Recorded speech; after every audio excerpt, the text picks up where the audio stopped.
Awesome. Thank you so much. All right. So Lily, you're on waiting room duty and muting people duty if necessary. All right, everybody, we've got a crowd tonight and a packed agenda, so I do not want to delay. But so welcome to our February 2025 Zero Waste Task Force. Tonight's topic is the TCTAC, Thriving Communities Technical Assistance Center. And by the end of this meeting, you will know what it is and hopefully given us useful feedback on how we can make it work best for Westchester. So please, as always, type your name, organization, and your location into the chat. If you are showing up as Zero Waste Champion, it'd be awesome if you could change your name. You can hit those three little buttons and it'll give you the option to rename. And our icebreaker for tonight is, what will you do with the 60 minutes of daylight that we gain in the month of February? So that is, oh, I don't think I was sharing my slides all that time.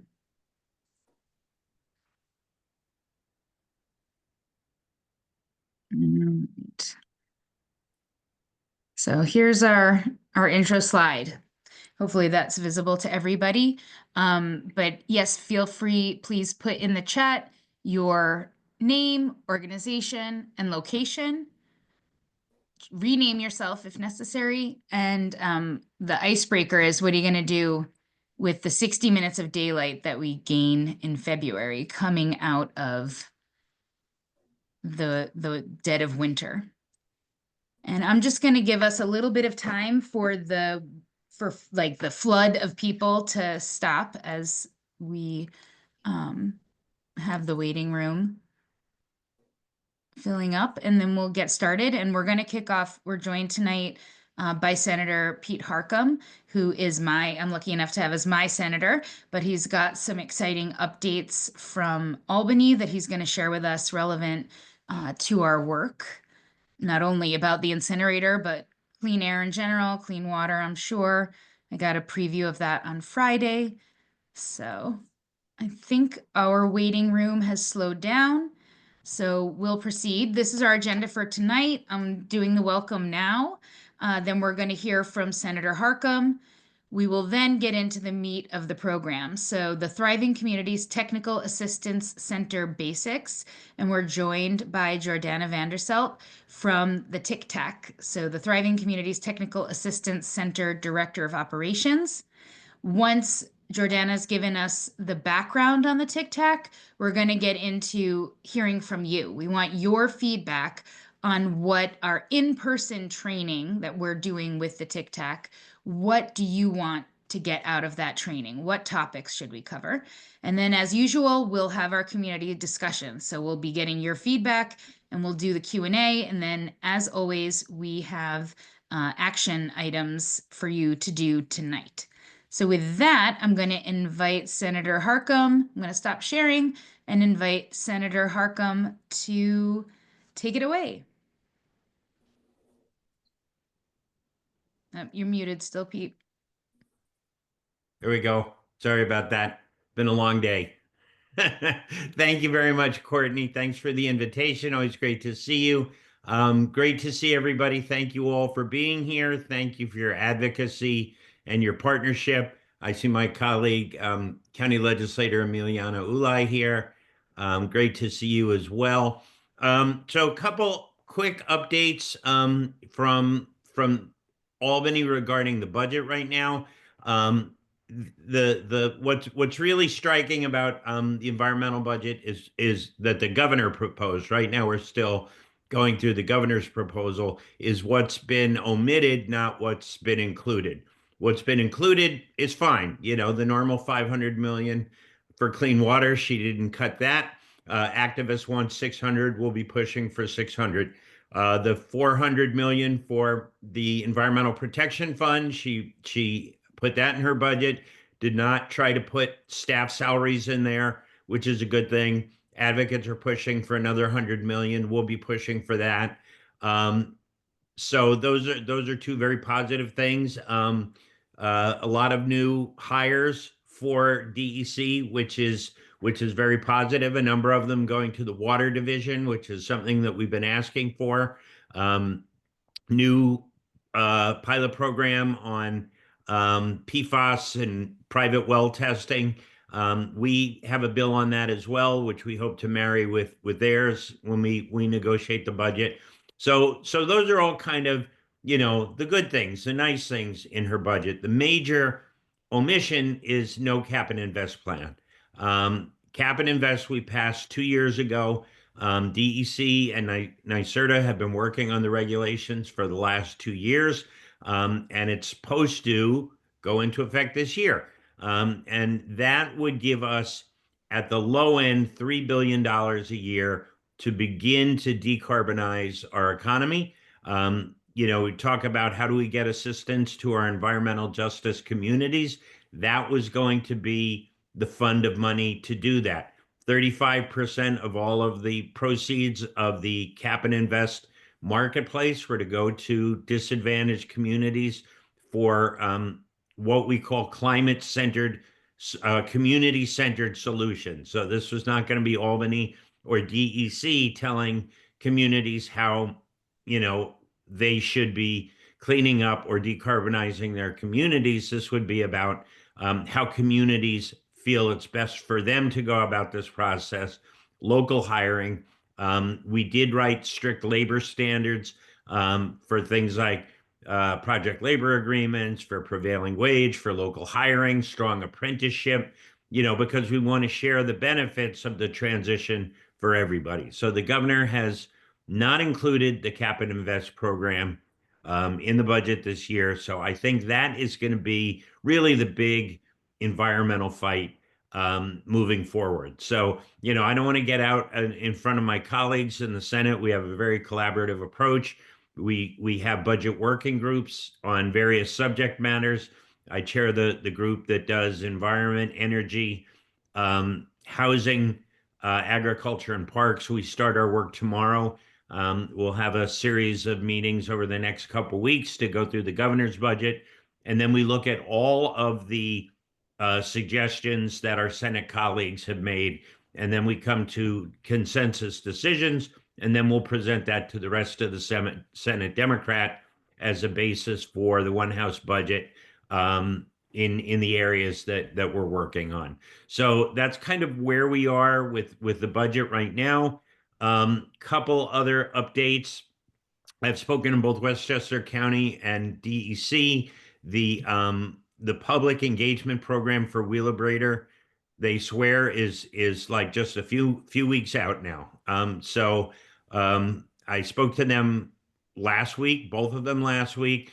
Westchester County had some last minute items they were negotiating with Wheelabrator, but it really looks like we're 2 or 3 weeks away. So thank you for all of your hard work, your advocacy, your pushing, and your patience. So we keep our fingers crossed, and if we don't hear in the next 2-3 weeks, then I'll start yelling again. But I believe in them, and I'm really hopeful that in the next 2 to 3 weeks we'll get this process rolling. The other two things, two quick legislative updates. How do we prevent this from happening in the future? Many of you are aware of the 2023 Comptroller's Report that was critical of DEC for allowing expired permits to be operational. I think there were of the 182 facilities on extension, I think the numbers 37 were 4 years or more, and it's just not right that facilities on these Title V permits, which are the major polluters, should not be allowed to continue operating on old permits. We know that air standards have gotten tighter. So we have a bill that we introduced late last year that would say DEC has to wrap up their review in 18 months and that these companies can't go more than 2 years on an expired permit. So we've reintroduced that legislation. I don't think we have a new bill number yet. At the beginning of a new session, everything has to get renumbered. It was S9370 last year. Courtney, I'll let you know as soon as we get a new bill number. You can let the gang know. And then, of course, in the spirit of how do we reduce waste and you know stop the pipeline to facilities like Wheelabrator or our landfills, obviously it's reduction. And so we have the Packaging Reduction and Recycling Infrastructure Act will be back this year. You may recall that we passed it in the Senate last year on the last day of session by a comfortable margin, proud to say. Didn't get there in the Assembly. So we're back this year. We'll be doing it again. We have a good bill. What I've been telling folks from both sides of the ledger on this, supporters and opponents, is we have a good bill. We got it passed. The last 2 years have been spent negotiating essentially against myself.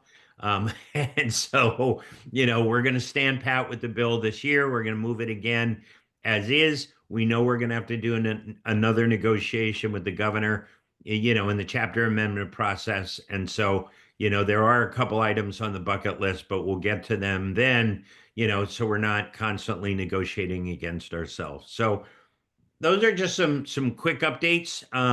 If there's anything else, Courtney, you want me to talk about, I'm happy to. But again, thank you for all the work all of you are doing, for your advocacy. And we're going to need your help when I believe we will put cap and invest in our one house and we begin the push. We'll need your help. So again, that's where the money for our environmental justice communities is supposed to come from, is the cap and invest proceeds. So thanks for everything. And I don't know if you want me to take a question or two, Courtney, or you just want to get on your business. I guess we have two, so let's cap and invest at two, so we can get through our program. So Mary Ann, you had a question? I do. I may be naive, but what is going to happen with the Wheelabrator?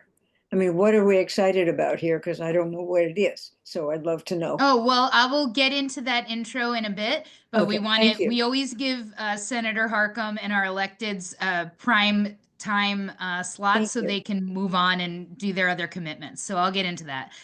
Judy, do you want to come off mute and ask your question?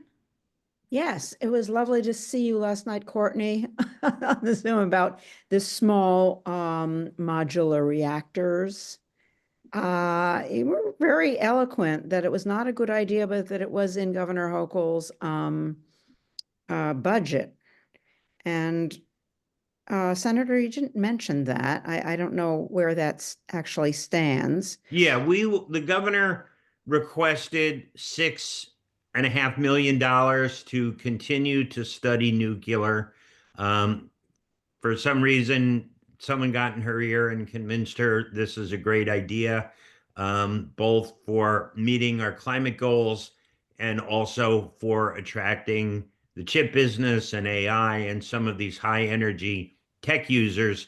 Just being agnostic for a moment on the flaws of nuclear is, to get anything designed, permitted, cited, and built, we're looking at 20-25 years at like 4 to 5 times the cost of renewables. So, and Dana Levenberg is always very eloquent on this, is how many more renewables we can build in 20 years for the amount of money they want to spend on nuclear. So, we will look at that proposal in the budget. We've gotten a number of comments from a number of organizations about if we don't derail it, at least what they would like to see some other things pertaining to public health, the actual economics and the cost, the alternatives and environmental impacts. I will be very certain to point out that the federal government has no solution to the waste issue, let alone New York State. And unfortunately, places like the village of Buchanan will be nuclear waste storage sites forever because the federal government never solved this issue. So, let's say hypothetically, Holtec, for all their flaws, let's just say they do a magnificent job of cleaning up the Indian Point site. There's still going to be a 2-acre fenced-in compound of spent nuclear fuel there forever. So what sort of economic development is going to be able to go there? So, as we know, what are we going to do with the 1 million gallons of radioactive wastewater? And so these are the kind of things that people need to go into the nuclear conversation with their eyes wide open. So these are the kind of things that we will bring to the budget discussions as well. Thank you. And I also, if you can put in the word for the New York Heat Act. We have passed the New York Heat Act in the Senate 2 years in a row. Right. Not Yeah. throwing my colleagues in the Right. assembly under the bus, but Got we it. passed it 2 years in a row. Got it. And we thank you for that. Thank you. Oh, thank you. And thank you for pushing for it. We will continue to. Great. Awesome. Thanks so much, Pete. And I just have to read this quote from you from City and State when they did their article about Hochul's plan. It said, Harckham framed the situation more simply, quote, New Yorkers do not have time for nuclear used car salesmen. Boom. So Pete is out of the gate making it clear that we need real solutions and not just throwing lots of money after some technology that doesn't even exist yet and is super expensive. So with that, Pete, thank you so much. And Thank you, Courtney. Thank give you, us our everybody. marching orders when it's time to move on cap and invest and stuff, and we'll be there. All right. Have a great meeting, everyone. Thank you. Take care. Pete. Thank Take care. you. Bye-bye.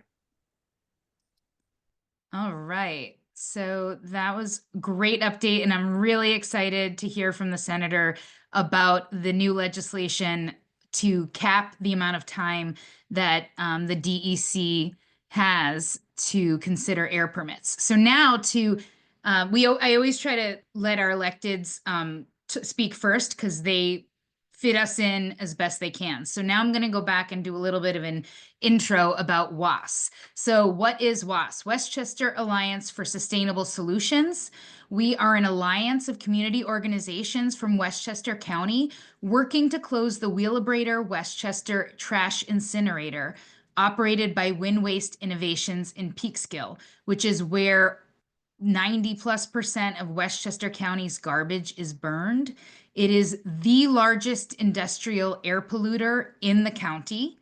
And you heard Pete, he brought up nuclear. That's because, from where I sit in my kitchen in Peekskill, I am less than a mile from Indian Point Nuclear Power Plant. I am less than a mile from the trash incinerator. I am 2 blocks from the BASF chemical plant, which is another major emitter whose permit to pollute expired in 2019. So it was on that list of Title V air permits that the DEC is not acting on.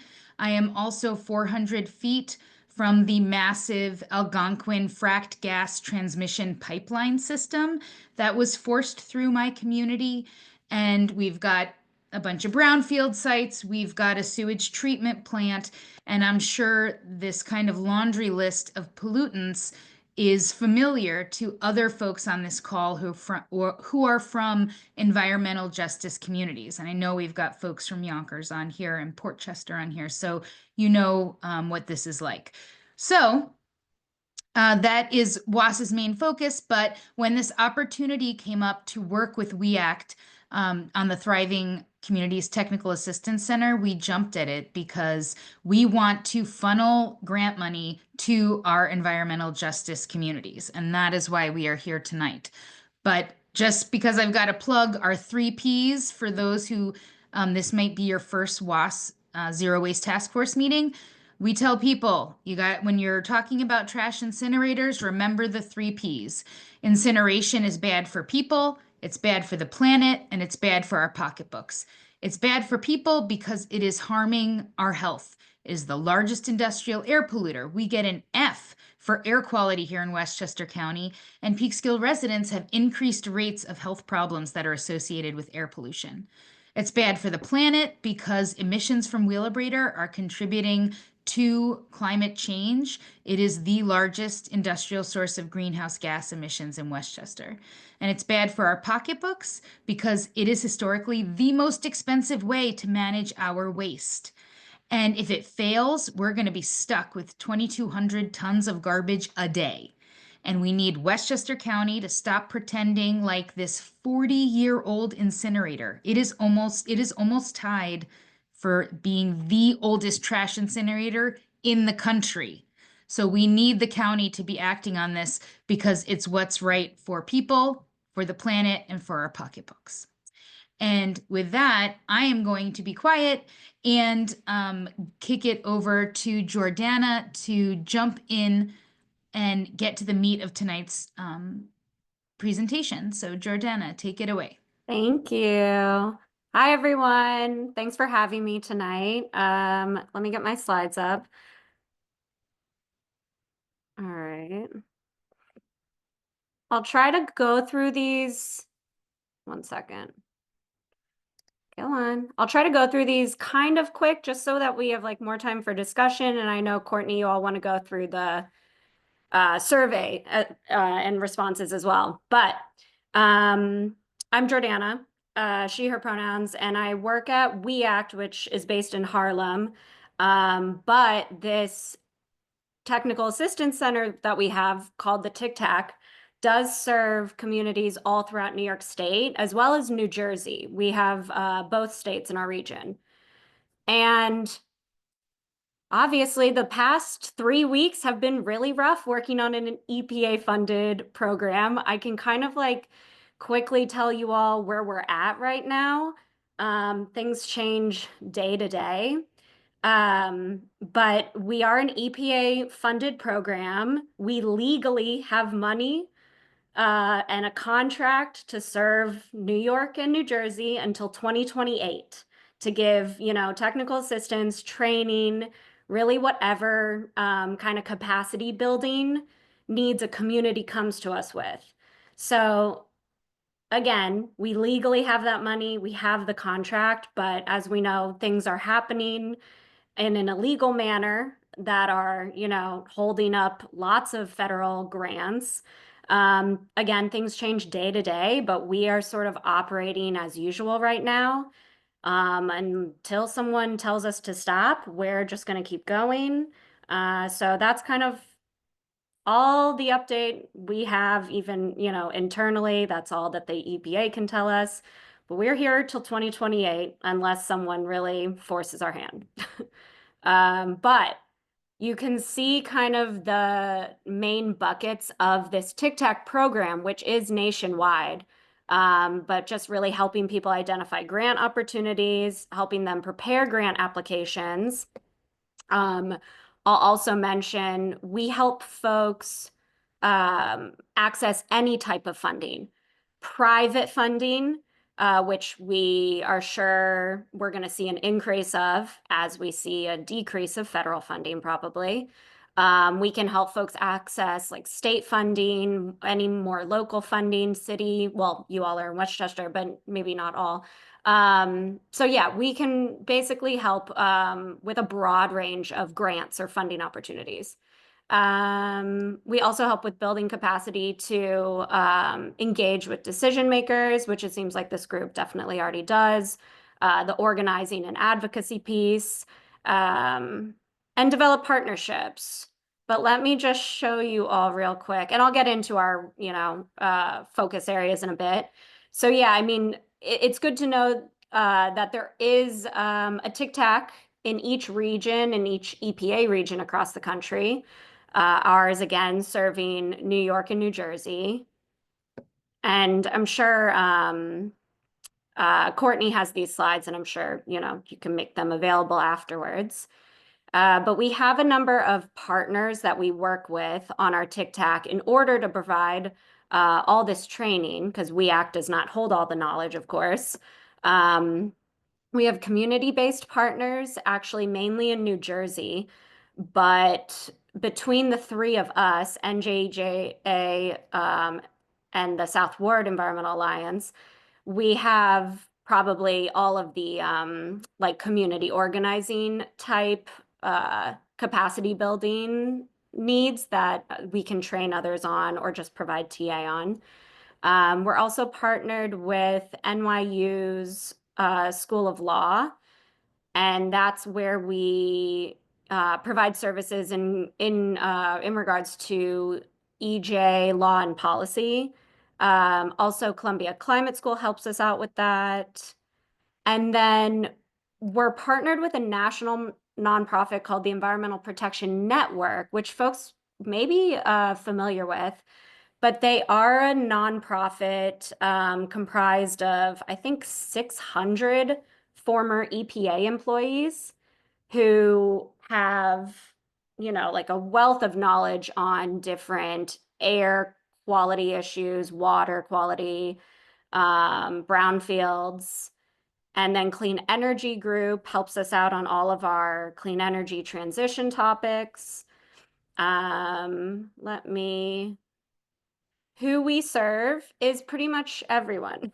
I mean, you can see from this list in terms of the types of groups we can support, it really is a broad range. Of course, we do only support, you know, either organizations who are located in EJ areas or, you know, organizations who are serving a disadvantaged area, an EJ area.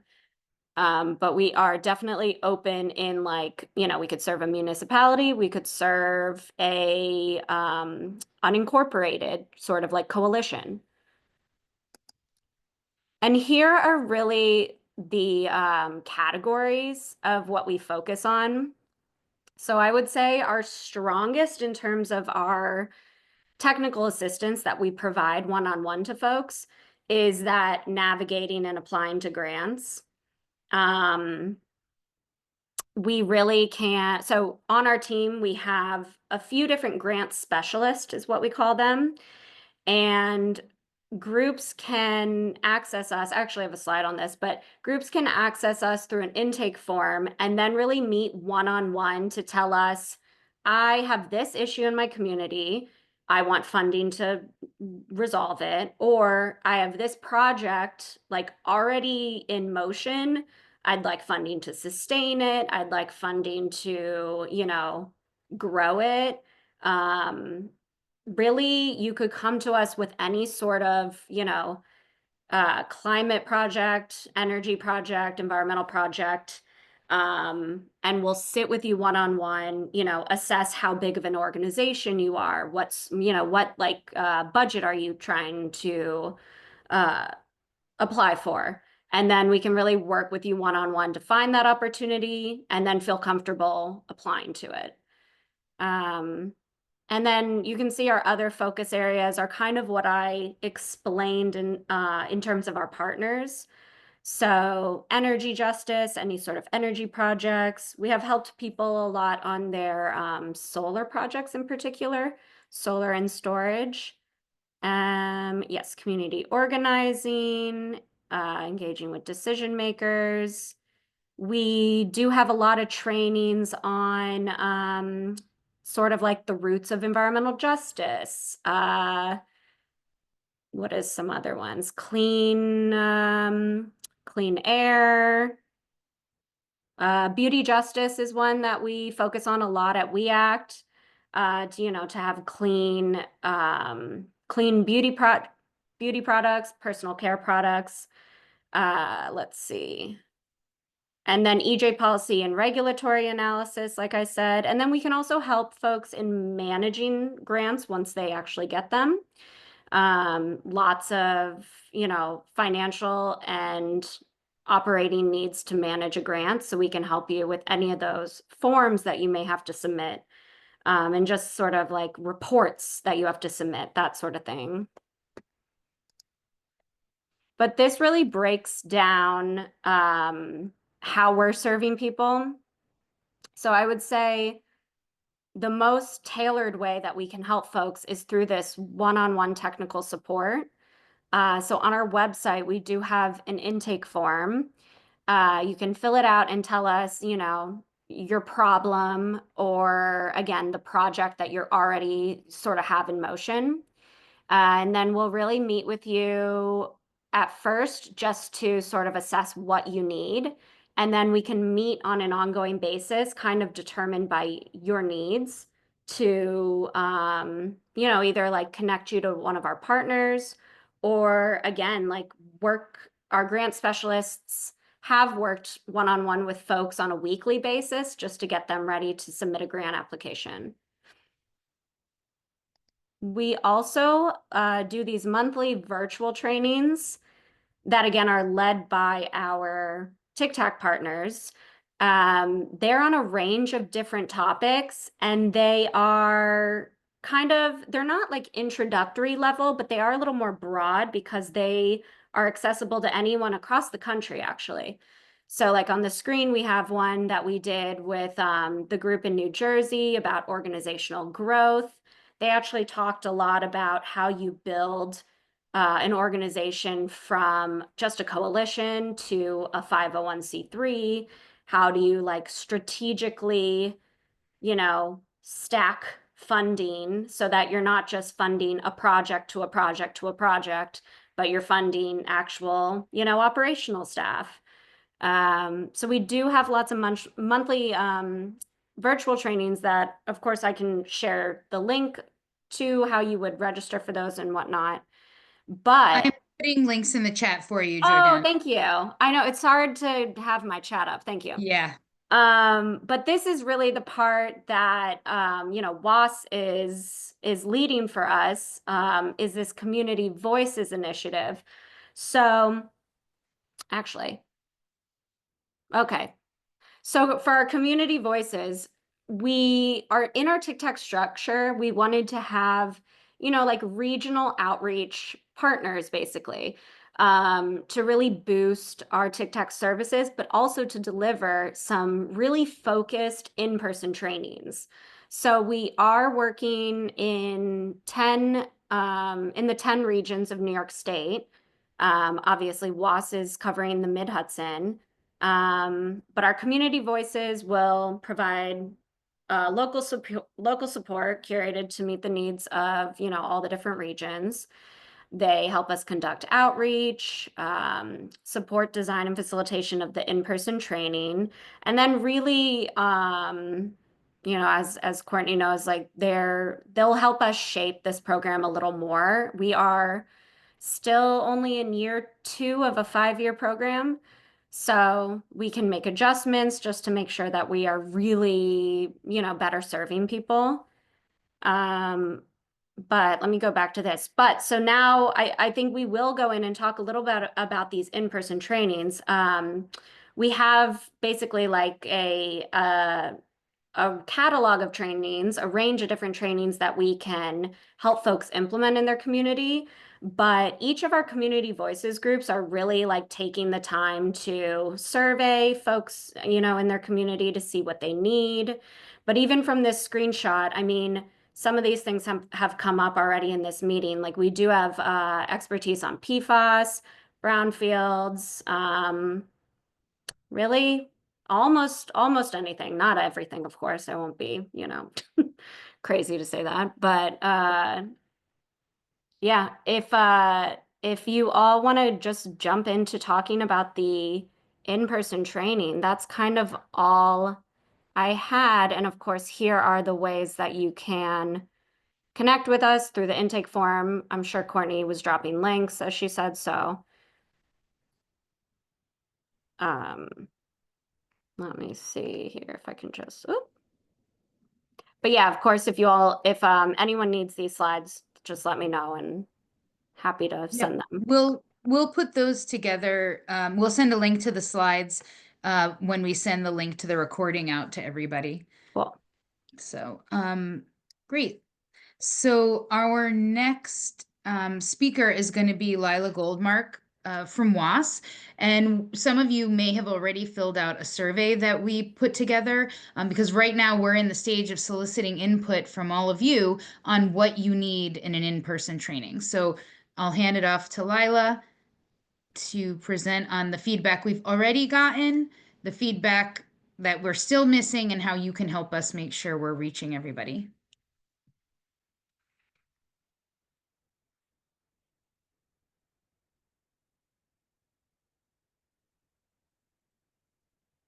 Do you want me to share, Lila? Is that easier?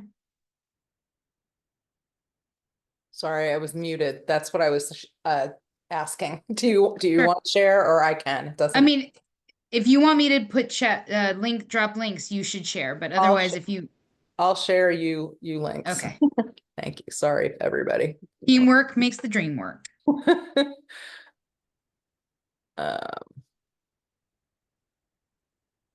Okay, are folks seeing me appropriately? Yep, just hit it slideshow and at the top there. Yeah, Okay. thank you. Okay, so Jordana, thank you for giving us that overview. For folks on Some the things call, not showing up for some reason. Maybe go back to not slideshow. It's showing us that it's like loading and not actually showing the slides. Yeah. So Okay. maybe leave the slideshow and just. I'm gonna stop share. I may be having. All right, I can I share. might have shaky Wi-Fi issues where I'm sitting. I apologize. Okay, cool. I will share. I'll do the link share, or we'll do it after. Okay.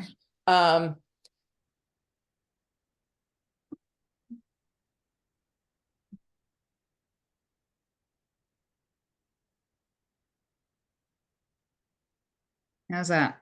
That's fine. So I was gonna say, in the interest of time, we only have 20 minutes left, so I have a few slides, but I'm gonna talk quickly because really I want to open it up for questions and, feedback for us. So we in January had kind of laid out at our meeting that our timeline to try to get these trainings off the ground for folks.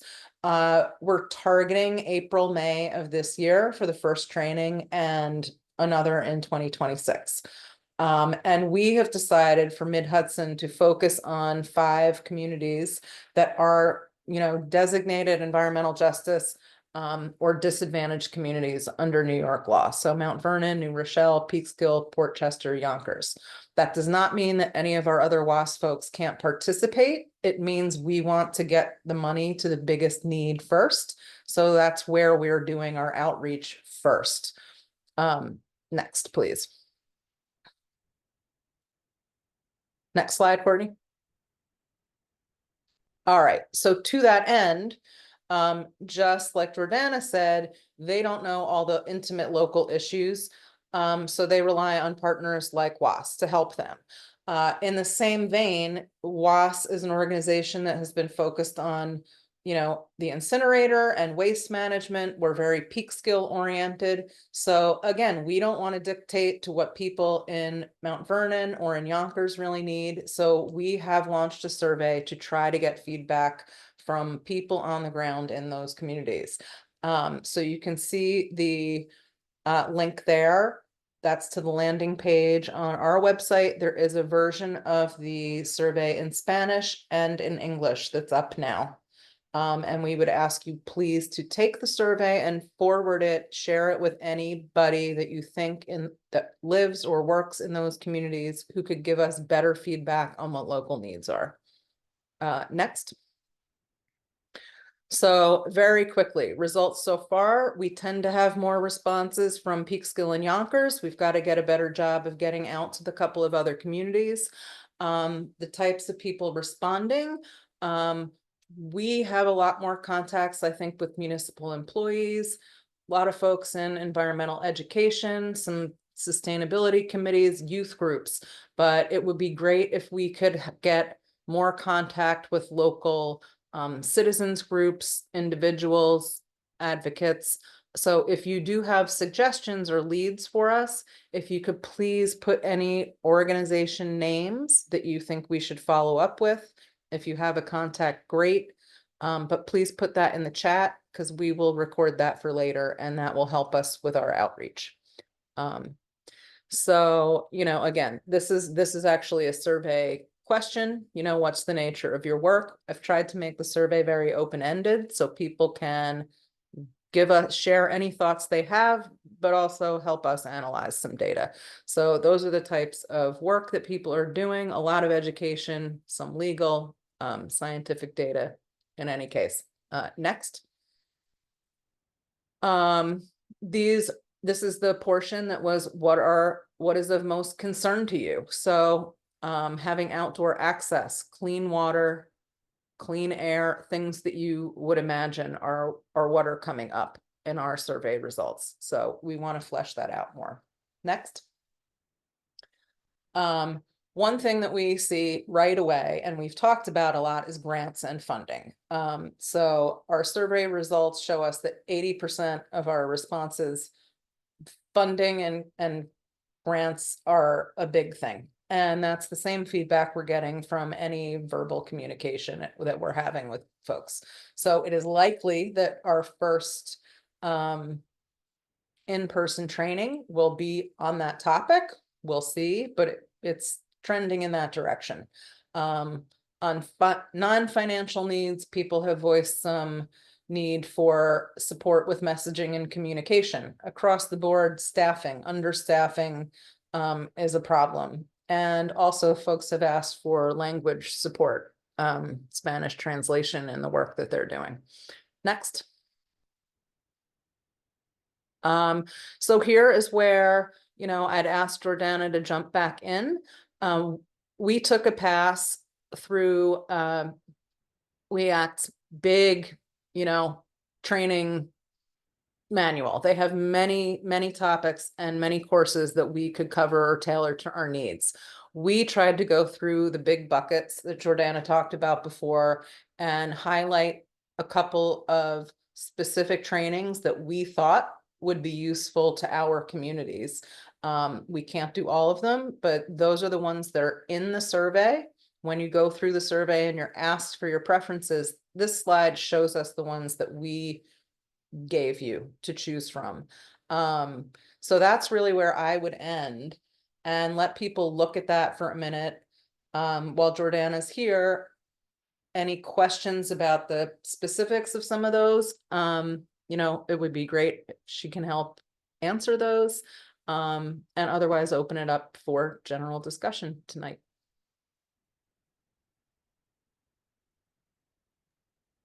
Great, thank you, Lila.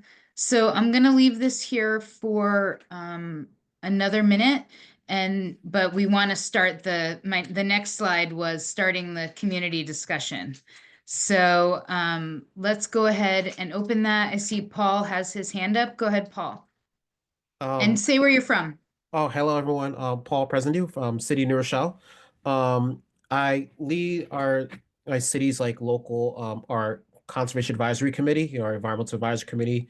It's called the Ecology and Natural Resources Advisory Committee. I see like Ran, Jeff, who's also on the committee with me, and I just want to thank you for this because this is such an invaluable resource for us to be taken seriously, because a lot of us have ideas in environmental justice programming, but not having the technical expertise of securing funding and putting together project scopes sometimes results in us not being taken serious with municipal officials. And obviously that's also with the county government as well too, where they're not really treating us as EJ experts, quote unquote, even though we are people in the communities that are living the experience. So I do want to thank you for establishing this connection with WE ACT and the TCTAC program, because this is going to allow us to really save a lot of time being able to identify some potential shovel-ready projects to secure funding in.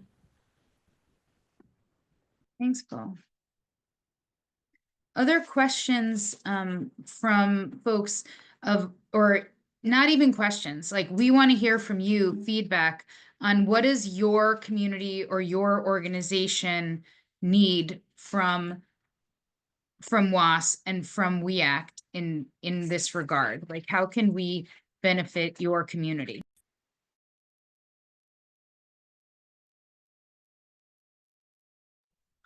Go ahead, Bob.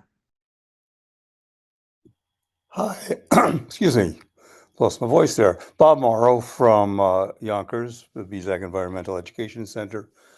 And I had a kind of very specific question, if can be excused. We had submitted a grant proposal, and it was returned that they got it to Fordham around this, and that was the end of that in late December.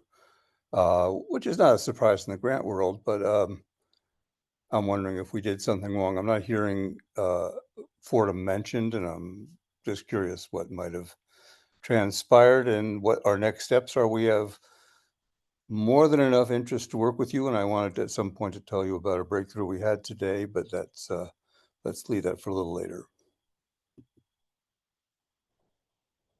I can maybe just touch on the Fordham grant.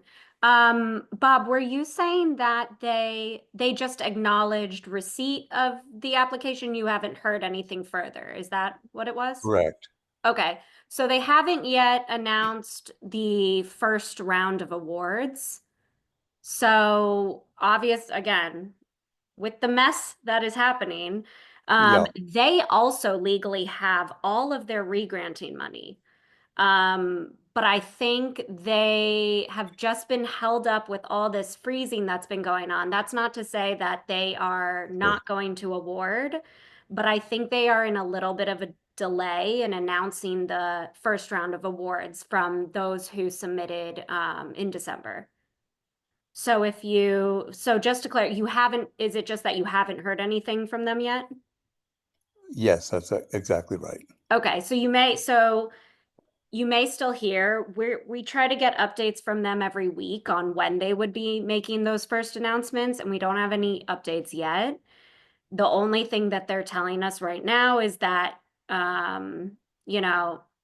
if there is a second round, which there probably will be, that folks could still get in new applications by March 31st. And for anyone who doesn't know, these are, Fordham has these EPA small grants, basically, for different tiers of a project. You could apply for like an assessment project, the planning stage, or the actual like implementation project development stage.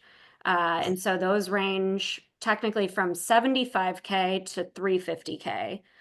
So those grants are something that the TCTAC is helping groups apply for. So if anyone still wants to apply, I mean, again, I'm speaking optimistically about these grants, again, just because I know Fordham has that money, but we will see. And we have a shovel ready project. Okay. Does that mean that would be the third that heard, or they would get on top of us early? Are you asking if that's safer or? No, we submitted a shovel Okay. ready project, which frankly we are doing, that Okay. I'm financing myself and with other people. I was just curious. I didn't mean to Yeah. interrupt the rest of the conversation. Oh, no, it's fine. We don't have a lot more. Did you submit for that tier 3 then? Yes. Okay. Yeah, we don't have much more information from them, but we Okay. hope that they'll make those announcements soon. Yeah. That's reassuring. Trying.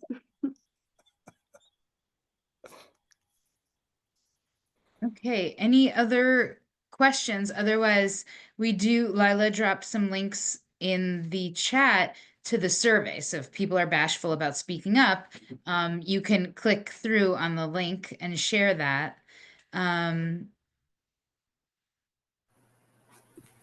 Yes, Deborah. Hi, I'm from the Peak Scale CAC. Jordana, I just had a question, like a follow-up question, because we are in like first stages of a project. And so I'm assuming like we're looking for funding after visiting, like just we're trying to build out a pocket park. And I know we're going to need to like work with a landscape architect and get drawings and like possibly an engineer to see like sustainability. So I'm assuming, just because I haven't applied for grants before, we would need like a tier 1 of some sort, correct? Yeah, it really is just this Fordham opportunity is kind of separated into these different tiers of whether you're kind of in an assessment phase of like researching the need, or whether you're in a planning phase, which maybe you all would be in a planning phase, or a development phase. So that is kind of unique to this Fordham opportunity. And if you want to sort of brainstorm that more, you can totally fill out the intake form that we have, and we can meet and like really suss that out. Other grants, have all different kind of requirements for whether they are planning grants or development grants. So those could be out there. But again, like we just expect that on the federal level, those are gonna, you know, dwindle after these Fordham grants. Yeah. Thank you. But to be clear, Jordana, you will help people. The help is not limited to federal grants, right? Not at all. Yeah. So we help a lot. We've been helping a lot with private opportunities, just because a lot of smaller groups those are easier to manage, you know, reporting requirements and whatnot. So yeah, we can really help on a number of different funding streams. Yeah. Other questions, feel free to drop them in the chat or raise your hand. Otherwise, Lila, why don't you talk Yeah, about or the I'll survey a just, little bit more? Yeah, you know, the things that are in the survey, and I would just invite people to, you know, unmute yourself if we don't have really detailed questions about the specific suggested trainings. You know, if you think that this is something that you might take advantage of, or you know organizations that would, you know, please just unmute yourself and let us know what really are your needs, beyond, you know, funding and grant writing. I think that's pretty universal need these days. You know, what are the things that you would like to learn? Because it covers a big range of topics, whether it is understanding some piece of the law, understanding the secret review process that would apply to any kind of governmental decision making in your community, whether that's, you know, a new housing, any kind of infrastructure project, you know, or do people have big needs around open spaces, parks, things like that. We're focused on incineration. That is going to be big hearings. Wheelabrator is only one. I think there are 5 Title V facilities that don't have permits around Westchester County. The process for dealing with that will be the same, whether they're different kinds of facilities or not. Anybody want to jump in with thoughts, needs? So Paul has his hand up, and then Judy has a question in the chat. Paul, do you want to go? Yeah, sorry, I don't want to take up too much space. I know that this is a lot of people here. One question I do have, and I hope my colleague Jeff doesn't get upset with me for sharing this, but is there any resources on how we could educate government officials or municipal, village, or town officials on what environmental justice is, or how to codify positions to have commitments towards a giant environmental justice to be in it, just to see how to strategically neutralize pushback that we're getting from people that may not know about what environmental justice is, or probably see it as a threat to them and their positions because it's something that they're not introducing, or something, an initiative that they don't feel like they're in control of. Because I think strategically in the long run, that will be an invaluable asset in order to be able to strengthen the, you know, the private-public partnerships that are needed. We have government implementation with community advocacy and just a holistic shared mindset for investment of implementation of reform. Interesting. I mean, if I can just say to that, I mean, I think that WE ACT does have I think you do have some trainings that would be relevant to that question. I think since we are all local groups and New York State has passed the CLCPA, and we have disadvantaged communities as a very similar designation under state law, I think it's probably important for all of us to start adopting that language and using it, because we don't really know what we're going to get out of federal enforcement these days. We're having, you know, censorship and word washing of all of this stuff. So I'd just say, as a language choice, it's the same thing. Disadvantaged communities in New York is the same as environmental justice, and we need to start learning the New York state law the same way we understood the federal framework. And I think that's going to be important to be educating our local electeds on. Oh, interesting. Okay. Laura, you have a question? Yeah, so I was just like, what do I need from you? I mean, all of this sounds great. Like, I need help, like learning how to build out a funding program. I need help identifying, you know, where to apply for grants, who might be interested in funding the work. And also I thought, since you are working with so many community groups in this area, perhaps there's opportunities for overlap and coordination of efforts. For example, there's a lot of people in environmental education. I work in the schools. I see a lot of opportunities to promote zero waste and such in that work, as well as a whole bunch of other things. So it might be interesting, I think, to consult with you all, because you'll be like, I know somebody else who's working on that, and maybe together you guys can make a really compelling grant. Just for example, on, you know, like when I was talking to Tara Licata, it's like, well, you have these experts in teaching these areas. What if we had a countywide environmental education program and we could share our resources, that kind of thing. So I was just, you know, watching this, you know, this little conversation. It's like, there seems like there would naturally, organically be a lot of room for you all to be able to do a little bit of architect work. Like, maybe you should be talking to that person. I don't know if that, you see that, you know, it just seems like, as you're hearing what people are trying to do, it seems like maybe we could start to coordinate efforts to really move the needle. I'm thinking, right? Yeah, and I think that's one of the things when we have the in-person training, to get everyone actually all together and have that kind of stuff happen. So we've got a question from Judy in the chat, and then James Creighton has his hand up. So Judy asked in the chat, could you please give examples of projects? Also would like to hear Bob Morrow's good news of today.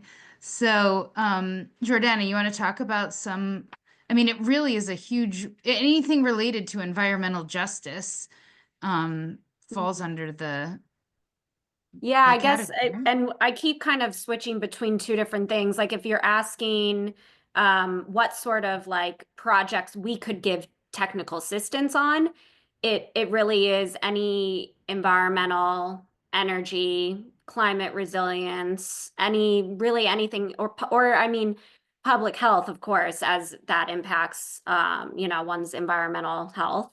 So project wise, of like what we could give technical assistance on, that's that one-on-one assistance that could range on any kind of number of environmental health topics. And then the trainings that we've also been talking on, like these tailored in-person trainings, I think those kinds of projects, some of those are project topics, those would be listed in the survey that WASP prepared. But Could you please give an example? Just like one actual example. Are these, when you say individuals, do you mean individual people or individual groups? a lot of times we have a nonprofit coming to us. I mean, with these Fordham grants, a lot of people have like city gardens that they want to secure funding for. I mean, it's hard because the projects do range so vastly. Someone may want to set up like a community solar project in their neighborhood. So really just, it could be anything that just improves one's environmental health, addresses an environmental injustice in their community.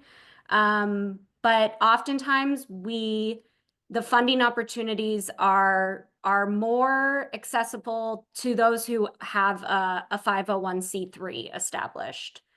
Once you have that designation, there are a lot more funding opportunities that you can go for, as opposed to a group that's just like not incorporated in that way. Okay. Mm-hmm. Yeah. I need. No, that's fine. That was a good question. Examples. I need Yeah. like, because when it's vague and environmental justice, yeah, that's Mhm. fine, but I want to know specific things that people have asked for, that groups have asked for. So I can imagine actually going through, say, RCAC and asking for, you know, Mhm. need examples. Thank you. Mhm. Yeah, and again, we aren't the, you know, like funder of these projects, but we kind of just can help meet with groups and either refine their project ideas or, of course, find them the funding opportunity to support their idea. But yeah.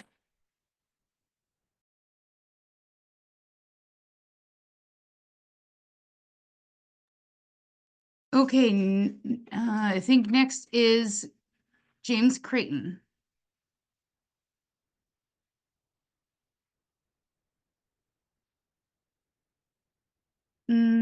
Okay. I'm also chatting with him. Councilman Creighton, if you want to go ahead.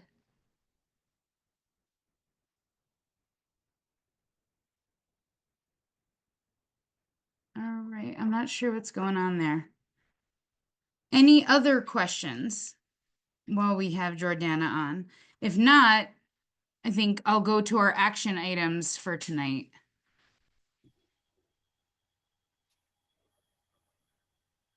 Let's see what's in I the think chat. I Oh, have okay. a relevant story before the action items. Okay, hold on. The councilman's in the chat. Do you want to speak?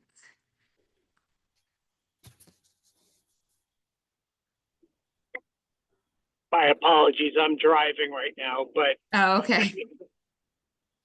to the extent you guys want to respond, what are we supposed to be doing on the local level with respect to zero waste when we're trying to get our communities to embrace food waste, composting, which we're getting significant pushback on, and really making the push to make this happen. But what are we supposed to be doing? Are we telling people we're just not going to be burning garbage at Wind Waste? And what are we doing? We're sending it to Pennsylvania or upstate New York, or, you know, really, what's the plan? Because I want to be part of the full solution, but I also don't want to play games with our residents. We have garbage. It's got to go somewhere. What are we doing? Sure. So we have, I'm sorry if you felt blown off by this, but tonight's Totally. agenda was specifically about the TICTAC. We've had, we've been having our these monthly task force meetings for like 2+ years, and we always have a different topic each month. We have an entire catalog on YouTube of all of our previous meetings that include teach-ins, very specific things on compost, on PFAS, on Right. I watched strategy, them all of those and I've things. been there for a lot of them. Yep. Wonderful. But so tonight's topic was specifically about the funding. And so I didn't really want to take away from the 30+ folks that were on to speak about the zero waste stuff when we were doing this TICTAC specific thing. So I'm sorry if that hurt your feelings, but I wanted to stick with the agenda for the evening. And so I offered to talk to you offline about the specifics because and if you want, I put in the chat as well, but if you're on the phone that you might not have seen it, we've got an action item specifically related to our waste that I can go into right now. Okay. Can I just say, to the extent though that other people are new on the call or want the answer to that question, that, and we do have a county legislator on with us who might want to answer the question. What we had worked for last year was to get the county to actually do that study, to hire a zero waste consultant, because we can't just tell people no more incinerator and where does the stuff go. We do have to have a plan, but we have a pretty tight timeline of when the county contract is up. And if we want to get rid of the health impacts to our communities, even if the county doesn't renew that contract, we need to make sure that that incinerator is shut. And we do need a plan for where the garbage goes. But that's something the county is studying now, or is supposed to be. And we would ask for local officials and everybody to be part of putting pressure on the county to get that study done and to have public input and hearings and really be collecting solid data, because those are the plans that we need to make. So, I say thank you for the question, and so other people know that is where we're at with the county. Yeah, so we have had umpteen bajillion different opportunities and things specifically about the incinerator. Tonight was a different agenda item. But this was our action item for folks. And Lila, maybe you can drop this link in the chat. The county, we pushed in 2024 for the county to do a zero waste, issue an RFP, a request for proposals for a zero waste study. And they finally took 9+ months to do that. And what they rolled out was a waste reduction study that doesn't even make a mention of the trash incinerator and seems designed specifically to get them to a solution of doing like more resident education on recycling. So what we want people to do is not let them off the hook, and to at every opportunity in that survey to mention that you specifically want actual solutions that are going to move us towards zero waste. And so Lila will drop that link in the chat. I'm It's having open to trouble. all I'm having Westchester trouble. Westchester residents. But in short, the county itself is why we do not have a solution to this. And that is because after 40 years of drinking the Kool-Aid from the incinerator company, they believe their problem is solved. And they, just like they do not really care about the expired air permit and the pollution in Yonkers, they don't really see a need to find alternative solutions here. And they're fine that the residents of Peekskill and Cortland breathe that pollution. Because honestly, Peekskill is a little tiny piece out of the center of Cortland, and we have 3 major air polluters. So we continue to push Westchester County to act on this. And we have a lot of allies in our corner, including Legislator Lai, who's on this call every month, and folks like Councilman Creighton, who is on and is always out front and pushing on these environmental issues. It has been the Department of Environmental Facilities and the County Executive's Office that is not moving on this.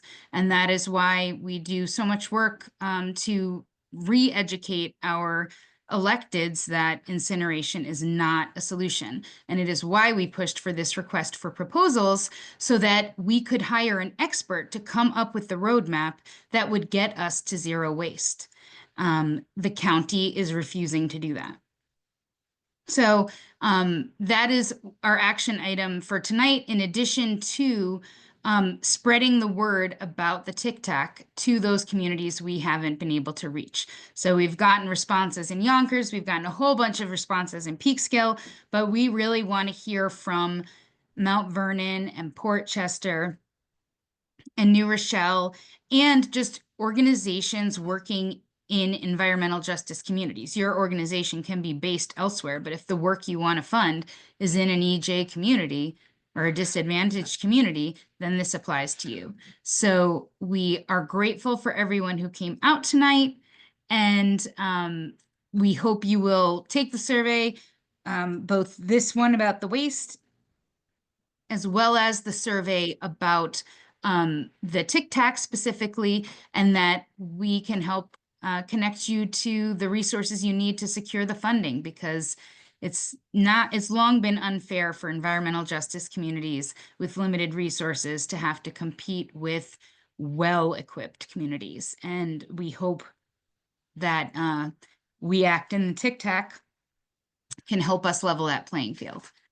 So with that, I'm going to stop sharing and we can stop recording, Lila, if you could, or maybe I can too.